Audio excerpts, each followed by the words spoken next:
तर बघा आमच्या मम्मीने केले ते कसल्या तसल्या भोपळ्याच्या पुऱ्या बघा. आणि पप्पानं आणले श्रीखंड. बापान टोपलं घेतलंय मोठं. आता कसं त्यामुळं पंचायत. फोन केला म्हणून आणलंय. मला काय माहित नव्हतं काय केलं. मला वाटतं चपाती आणि श्रीखंड आहे. तर हा बायकोने घेतलं भोपळ्याच्या पुऱ्या.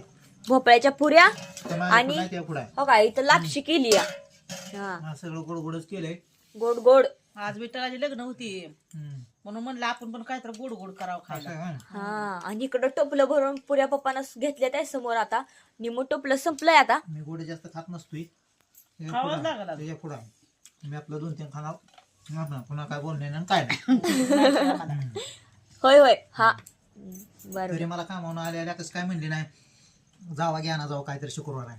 मी दिवस बघून नक्की तुमच्या आधी म्हणत नाही कधी पण उठून पळायचं कधी पण. बरं तेच की चालतंय आता. आज काय होतं काय नाही त्याचं आहे का. पंढरपुरात सगळे आज गजबज असेल की. बरं तुका घेईल आपल्या ना गावात होती विठ्ठलाची लग्न. बरं होय मग होय नाही होती देवळात. चांगली गोष्ट आहे. चांगली गोष्ट आहे मग जाऊ द्या. मस्त बेट आहे. हा खातो. खावा आता. खातो पण आता. हम्म. खाणारच आहे मी.